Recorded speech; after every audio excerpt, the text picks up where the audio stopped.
A few moments later.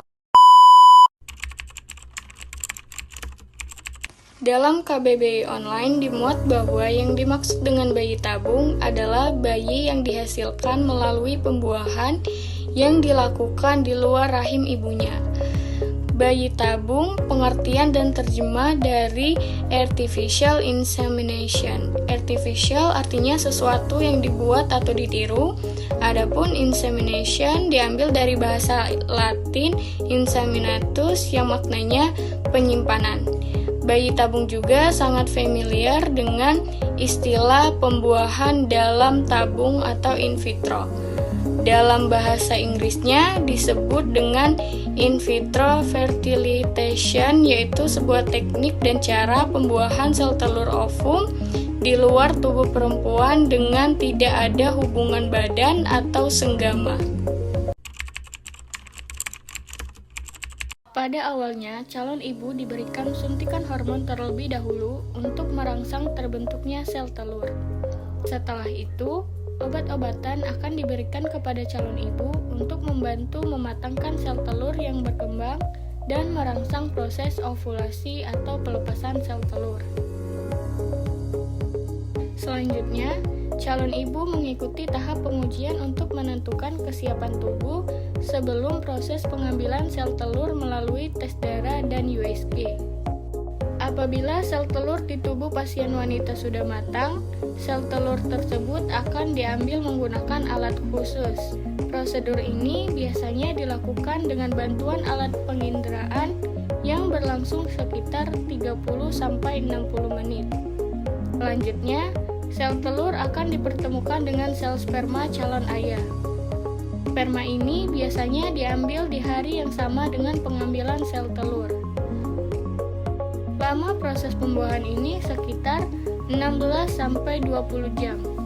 Kemudian, sel telur yang telah dibuahi akan disimpan atau dipantau di laboratorium selama 3-5 hari.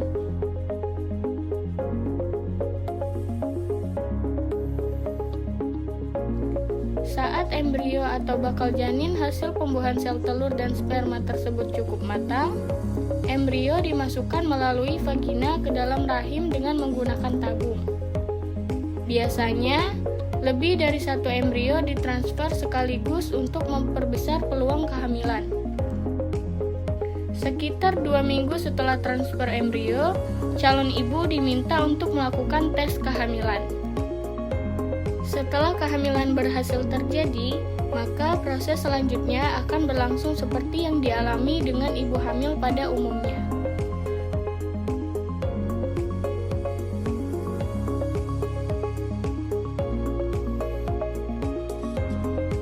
Proses bayi tabung dari awal sampai akhir tentu saja tidaklah sederhana.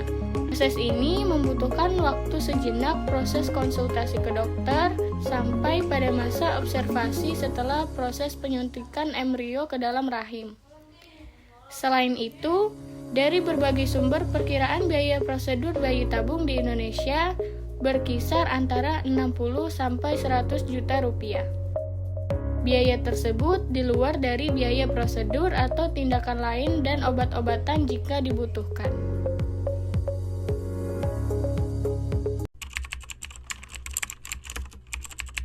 Menurut Mas Fuksudi, cara inseminasi buatan yang sudah dikembangkan secara praktik di dunia kedokteran memiliki beberapa jenis. Di antaranya yaitu yang pertama, Gamete Intra-Fallopian Transfer atau GIFT. Ini adalah sebuah cara dan metode penciptaan kehamilan di mana sel telur yang sudah dipindahkan dari ovarium si wanita akan dikawinkan dengan sperma pria yang sudah dibersihkan. Kemudian, sel telur dan sperma tersebut diletakkan dalam wadah tuba Fallopi melalui lubang kecil dalam abdomen si perempuan. Lebih ringkasnya, Gamete Intra-Fallopian Transfer atau GIFT merupakan metode untuk mempertemukan sel benih gamet antara ovum dan sperma dengan cara menyemprotkan campuran sel benih itu menggunakan kanul tuba ke dalam ampula.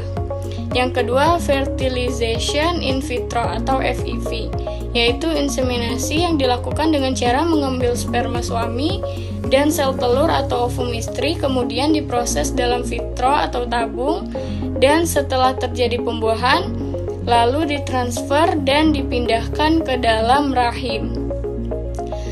FIV merupakan teknik pembuahan fertilisasi antara sperma suami dan sel telur istri yang masing-masing diambil kemudian disatukan di luar kandungan atau in vitro sebagai lawan dari di dalam kandungan atau in vivo.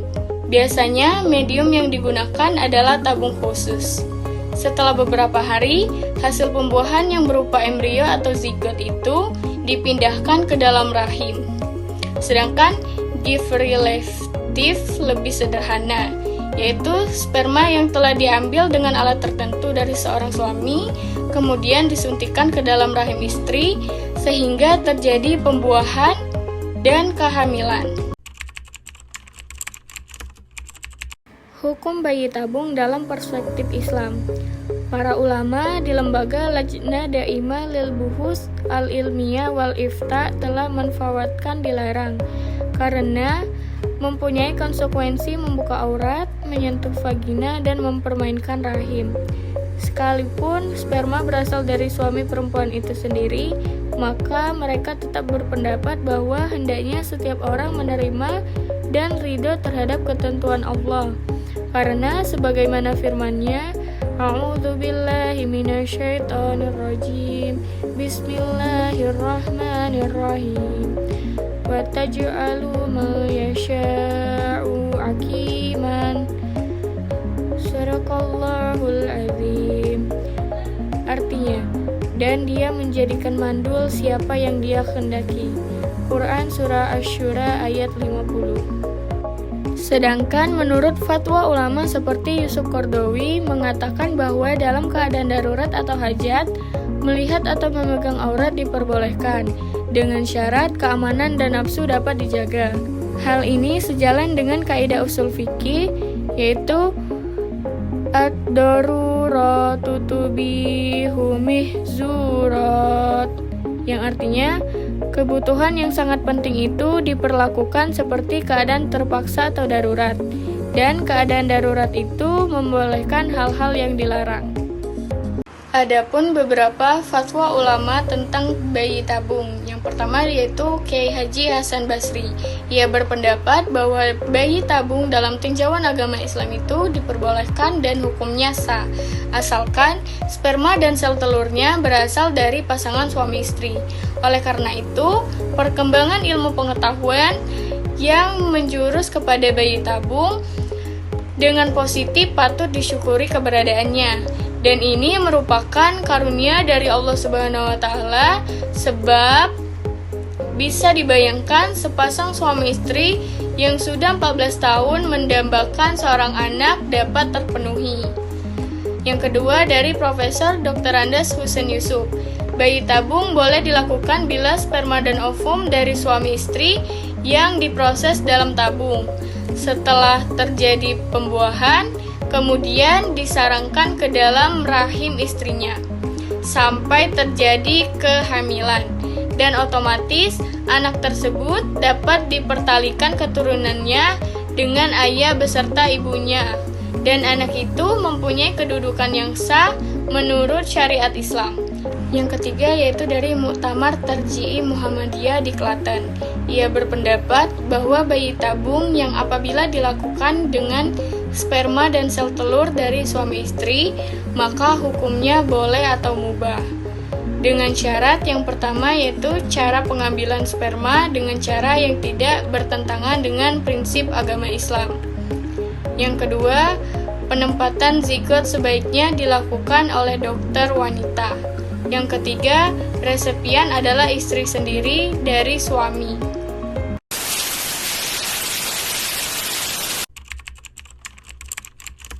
Cloning berasal dari bahasa Yunani yaitu klon atau twig yang didefinisikan sebagai proses menciptakan suatu kopi makhluk hidup yang identik secara genetik dengan tetuanya, aslinya atau orisinalnya.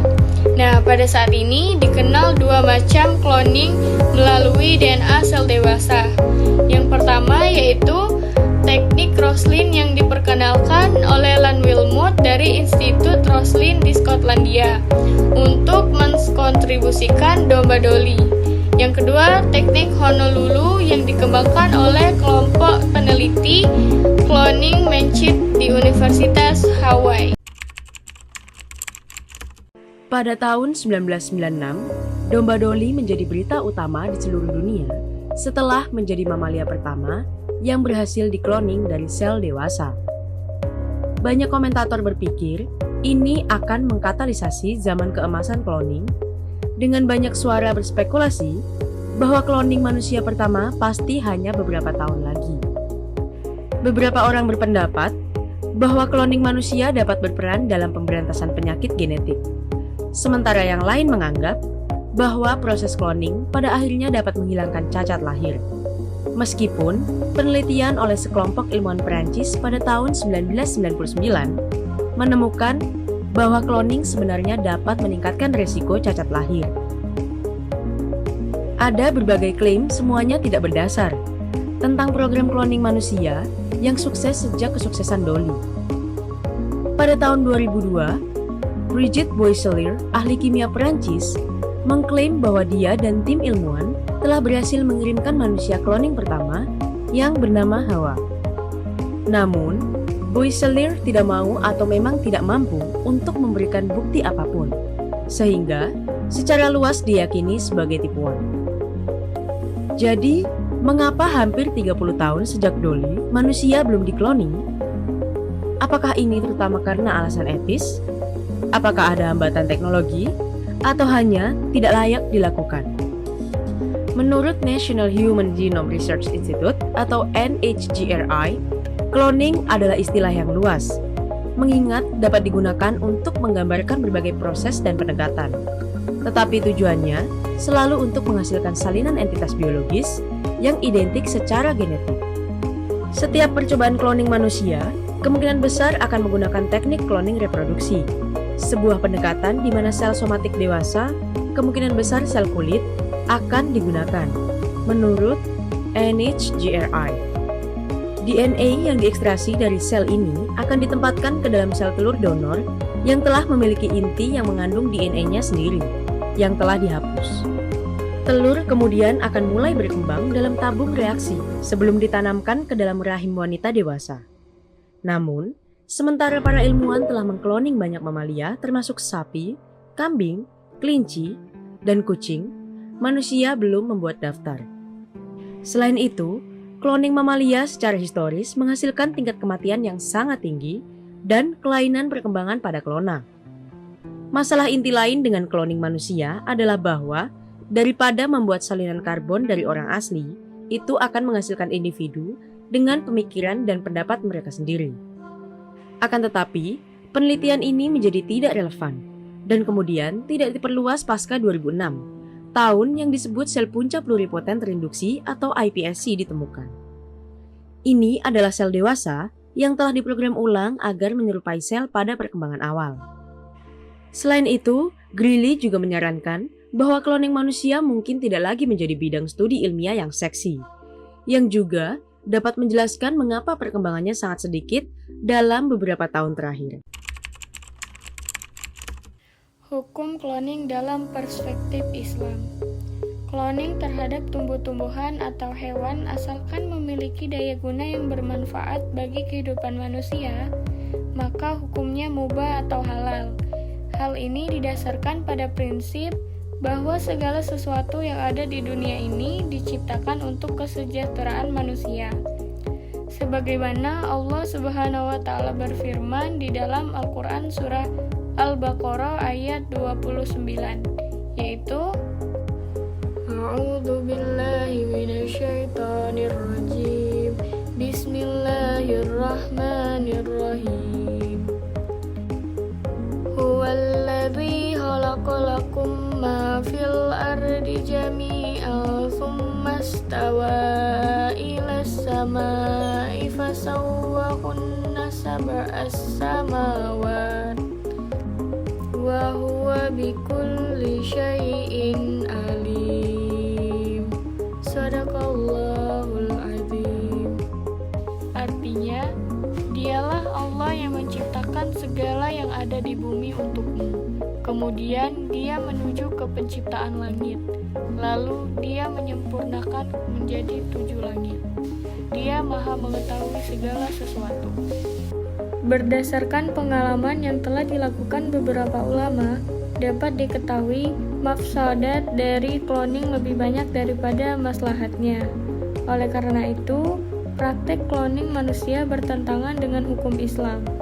Dengan demikian, cloning manusia dalam Islam hukumnya haram. Dalil-dalil keharaman terkait hal itu diantaranya dalam Al-Quran Surah An-Najm ayat 45-46. A'udzu billahi minasyaitonir rajim. Bismillahirrahmanirrahim. Wa annahu khalaqaz zawjaini dzakara wal unsa min nutfatin idza tumna. Shadaqallahul azim. Artinya, dan bahwasanya dialah yang menciptakan berpasang-pasangan pria dan wanita dari air mani apabila dipancarkan. Menurut George Enos, cloning memiliki dampak buruk bagi kehidupan. Antara lain yang pertama yaitu merusak peradaban manusia.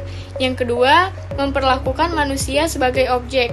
Yang ketiga, jika cloning dilakukan pada manusia, seolah manusia itu seperti barang mekanis yang bisa dicetak semaunya oleh pemilik modal. Hal ini akan mereduksi nilai-nilai kemanusiaan yang dimiliki oleh manusia hasil cloning. Yang keempat, cloning akan menimbulkan perasaan dominasi dari suatu kelompok tertentu terhadap kelompok lain. Cloning biasanya dilakukan pada manusia unggulan yang memiliki keistimewaan.